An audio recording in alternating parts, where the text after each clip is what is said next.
नमस्कार, मैं हूं अंकुर और आप देख रहे हैं सत्यहिंदी.com। आइए एक नजर डालते हैं अब तक की सुर्खियों पर।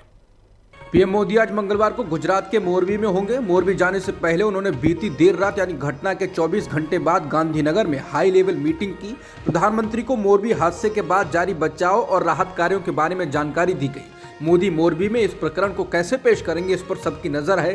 वहीं खास बात यह है कि पीएम मोदी के आने से पहले मोरबी के सिविल अस्पताल की रात भर सफेदी की गई है।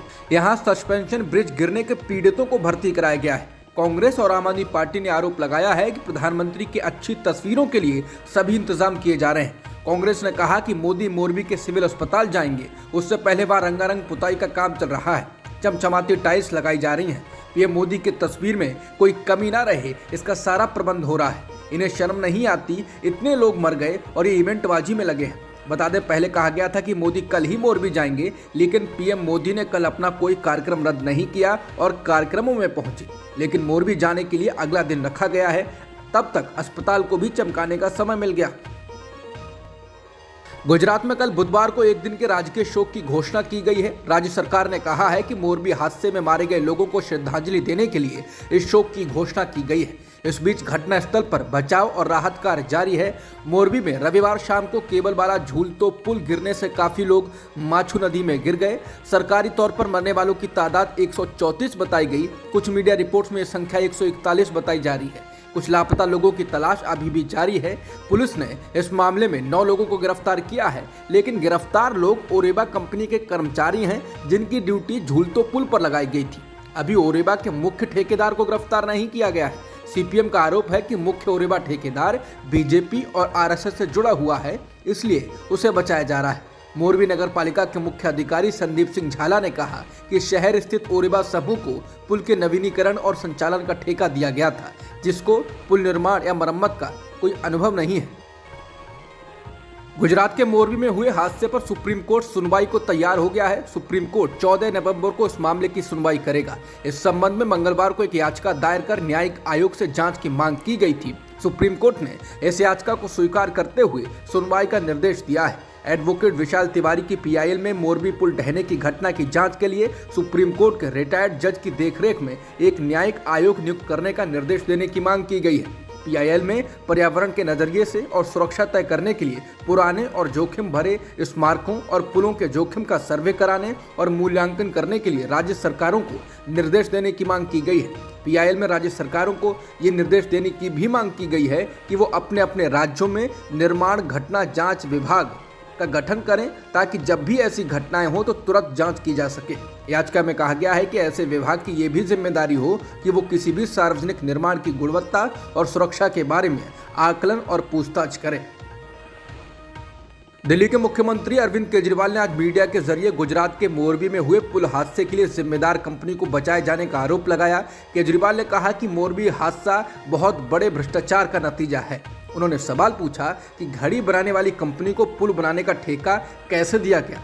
केजरीवाल ने आरोप लगाया है कि पुल बनाने वाली कंपनी वही है जिसने बीजेपी को चंदा दिया है। इसके साथ ही केजरीवाल ने बीजेपी पर निशाना साधते हुए कहा कि मुख्यमंत्री भूपेंद्र पटेल को तत्काल इस्तीफा दे देना चाहिए और राज्य में विधानसभा चुनाव होने चाहिए। प्रधानमंत्री नरेंद्र मोदी आज राजस्थान के मानगढ़ धाम पहुंचे। इस दौरान मंच से बोलते हुए राजस्थान के मुख्यमंत्री अशोक गहलोत ने बांसवाड़ा में कहा है कि दुनिया भर में उन्हें गांधी के देश से आने की वजह से सम्मान मिलता है। इस दौरान पीएम मोदी और मध्य प्रदेश के मुख्यमंत्री शिवराज सिंह चौहान समेत वरिष्ठ नेता मंच पर मौजूद थे।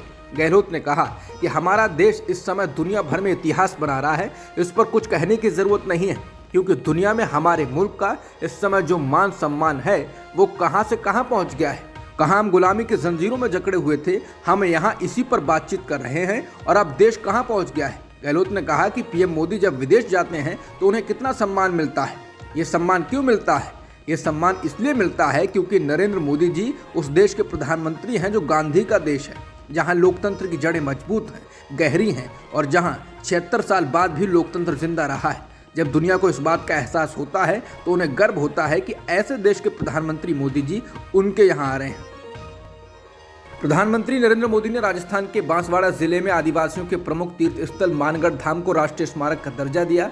इससे जलियांवाला बाग की तरह मानगढ़ धाम की भी पहचान होगी। राजस्थान, गुजरात और मध्य प्रदेश के आदिवासियों के लिए एक बड़ा तीर्थ है। प्रधानमंत्री नरेंद्र मोदी ने कहा कि हम आदिवासी समाज के बलिदानों के ऋणी हैं।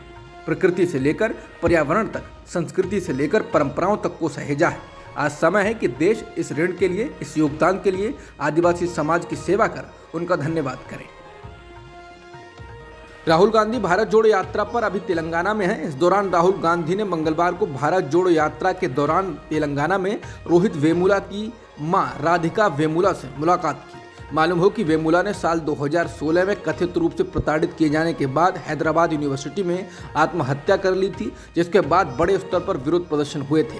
वहीं रोहित वेमुला की मां के साथ तस्वीर को साझा करने के बाद राहुल गांधी ने ट्वीट कर लिखा है कि रोहित वेमुला सामाजिक भेदभाव और अन्याय के विरुद्ध मेरे संघर्ष का प्रतीक है और रहेगा।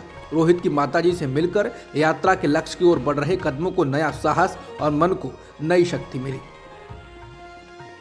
गुजरात के 2 जिलों आनंद और मेहसाणा में रह रहे विदेशी नागरिकों को भारतीय नागरिकता देने का फैसला केंद्र सरकार ने किया है। राज्य विधानसभा चुनाव की घोषणा से पहले यह फैसला महत्वपूर्ण माना जा रहा है। राज्य में चुनाव की घोषणा किसी भी समय हो सकती है। इंडिया टुडे की रिपोर्ट के मुताबिक गृह मंत्रालय ने गुजरात के आनंद और मेहसाणा जिले में रहने वाले अफगानिस्तान, बांग्लादेश और पाकिस्तान के हिंदुओं, सिखों, बौद्धों, जैनियों, पारसियों और ईसाइयों को नागरिकता देने के आदेश को नोटिफाई किया है। ये नागरिकता इन लोगों को नागरिकता अधिनियम 1955 के तहत मिलेगी। गुजरात चुनाव से पहले दोनों जिलों के कलेक्टरों से कहा गया है कि वो उन देशों से आए लोगों को नागरिकता दें। राज्य में जल्द ही विधानसभा चुनाव होने वाले हैं। दोनों जिलों में हजारों की तादाद में बांग्लादेश, पाकिस्तान, अफगानिस्तान से आए हिंदू रह रहे हैं, लेकिन उनके पास विदेशी नागरिकता है। अब उन्हें भारत की नागरिकता मिलेगी तो वोट देने का अधिकार भी मिल जाएगा। इस तरह इस फैसले से बीजेपी को सीधा फायदा होगा। एलोन मस्क ने ट्विटर बोर्ड के सारे डायरेक्टरों को हटा दिया है। एलोन मस्क अब एकमात्र डायरेक्टर हैं। हालांकि मस्क ने कंपनी में बड़े पैमाने पर छंटनी की बात का खंडन किया था, लेकिन उनके खंडन के चंद घंटे बाद ये कार्रवाई सामने आई। ये जानकारी अमेरिकी मीडिया ने दी है। ट्विटर के नए मालिक के इस कदम के बाद ट्विटर बोर्ड के सभी पिछले सदस्य अब निदेशक नहीं हैं। इससे पहले दिन में एक रिपोर्ट में कहा गया था कि मस्क निकाल दिए गए कर्मचारियों को पेमेंट करने से बचना चाहते हैं, इसलिए कार्रवाई ठीक 1 नवंबर से पहले की गई। ट्विटर के बॉस बनने के बाद अब एलोन मस्क ब्लू टिक यानी वेरिफिकेशन के लिए फीस लेने जा रहे हैं। एलोन मस्क ने मंगलवार को ट्विटर पर ब्लू टिक इस्तेमाल करने के लिए फीस लगाने से जुड़ी जानकारी दी।